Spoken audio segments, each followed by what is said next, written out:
The older you get, I think the more you're touched by these things. It's a facing of reality that none of us are going to be around forever. And I think that's probably is what affects it more and more. And you'll see, I'm sure, that you have seen a lot of older people break down when they're talking about things.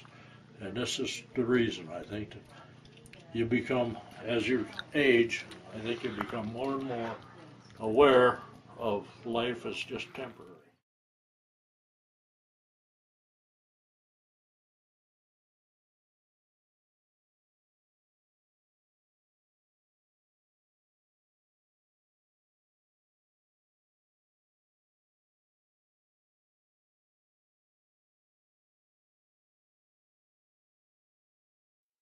I started in the Navy in 1940, and I got assigned to a good cruiser named USS Helena. A bobtail cruiser. It was a pleasure to be on the boat. That's not a boat, that was a ship. You don't call it a ship a boat in the Navy. You get fist right in your jaw. No, really and truly. Uh, that was the beginning. I stayed there until I was on that ship for up until November of the 14th in 1941. That's prior to the war, and I loved the ship, and I asked my division officer, I asked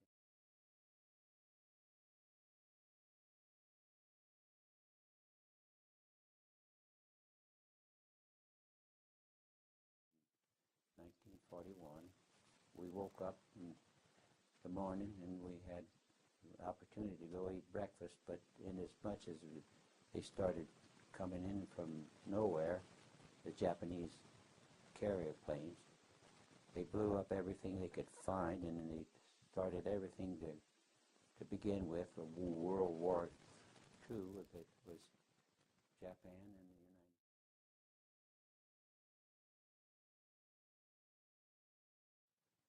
States. I was there, and I was on that in that repair facility when the war broke out in December the 7th.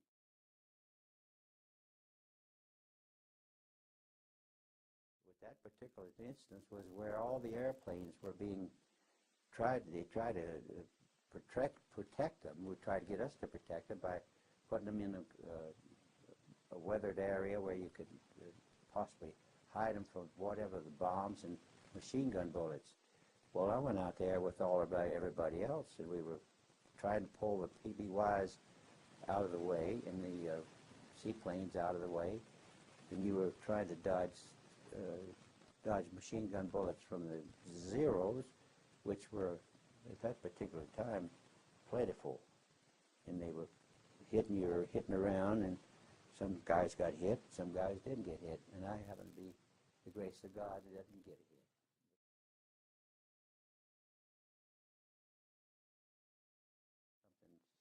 Something simple, but it was the most delicious thing you could eat. Beans and cornbread and bacon, and that was you could get scrambled eggs if you wanted, but that beans and cornbread just drove me right up the wall. It was wonderful, and we missed out on that. We had to go to war instead. But from then on, it was just a matter of what you had to do and what they tell you what to do.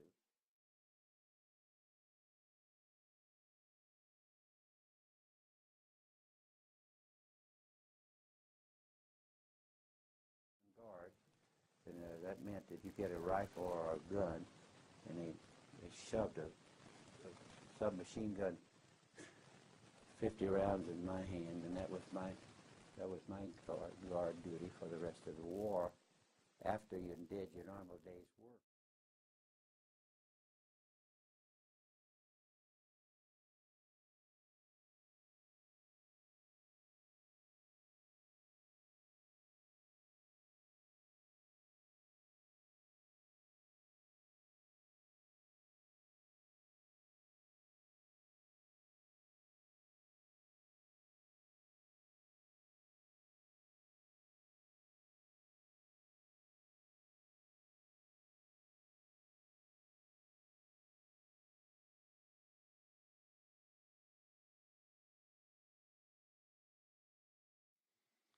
And I was over at the Naval Air Station, Kaneohe. We'd moved there 6 months before from Pearl Harbor, Fort Island.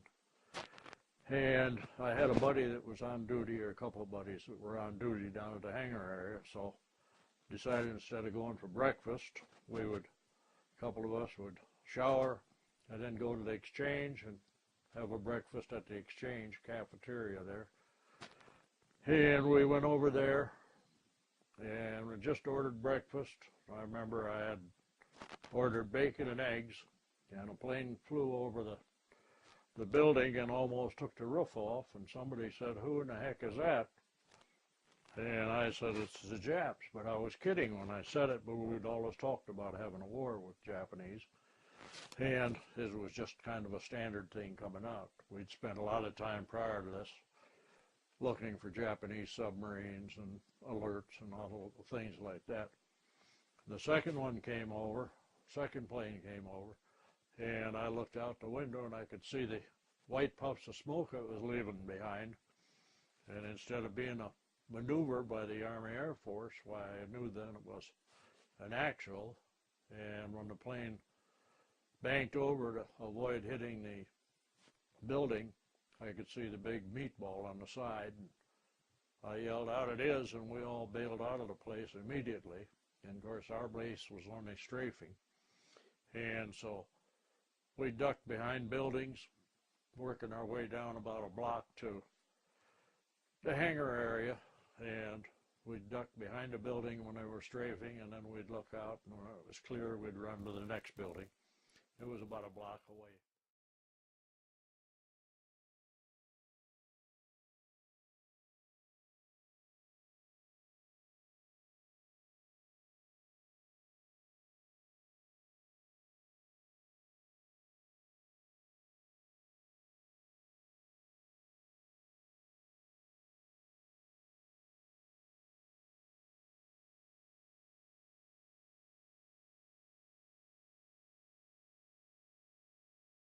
His ashes are scattered there at Pearl Harbor, which is everyone's right that was Pearl Harbor member or Pearl Harbor participant.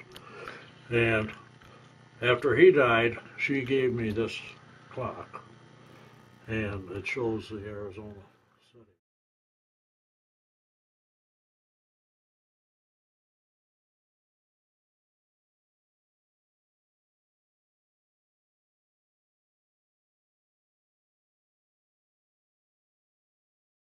Another real good friend of mine, he looked up to see when the bombers came over, and he got a piece of the hangar door right, as we say, right between the horns. And fortunately, the one of the top neurosurgeons was out there on vacation, and he operated on him, and he took, I don't remember which side now, but he took a piece of shrapnel out behind his ear, tore his one eye out, but never damaged his brain or anything.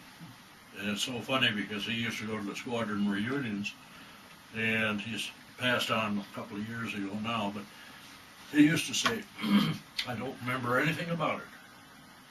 The doctor says, "Don't worry, you will."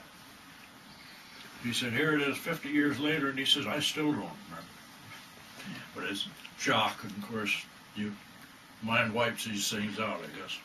So it's like any other major calamity. But I had several other people. One of them was in the hangar, and he thought somebody had come up behind him and kicked him. And he turned around, there was nobody there, and he thought, well, that's a hell of a thing to do. He reached in his back and he shoved his whole fist in his back, and it was all blown open. And one of the other fellows had got hit in the arm with shrapnel and so forth. And one of the guys later on I went to flight school with, he was sitting on the commode, and a 20mm shell came in and blew him off the commode, put some shrapnel in his rear.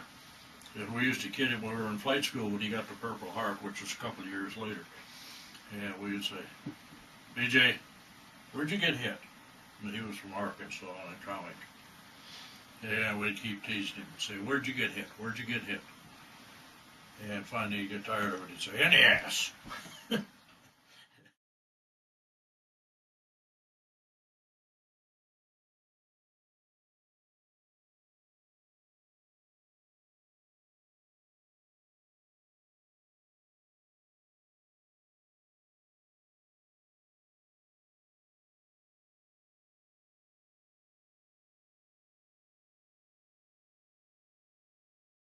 I went in the Navy when I was 18. That was in 1934.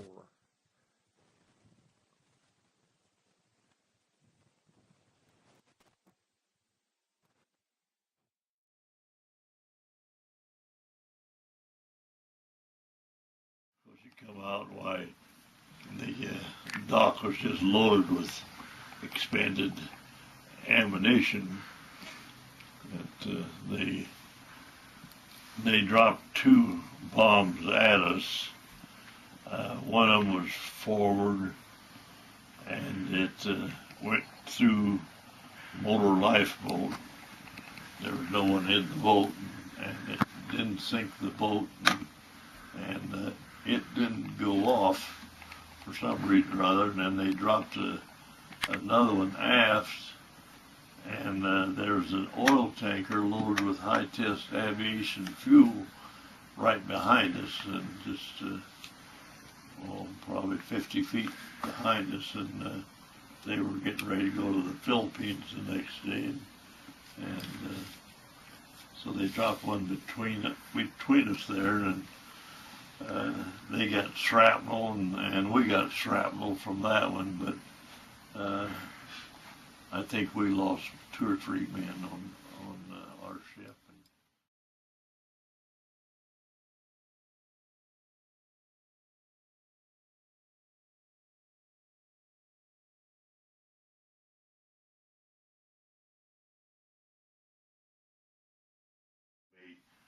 Immediately, on the ship I was on, we had welders on there, and we took them over to the ships that were turned over and been sunk, and they were trying to cut some of them out of there, and then we were picking up any survivors that was in the water that was either dead or injured, and that was about all we could do. But they had to curtail their cutting holes in the ships that were on their sides because it was causing gas inside, and this was killing some of the guys inside the ship.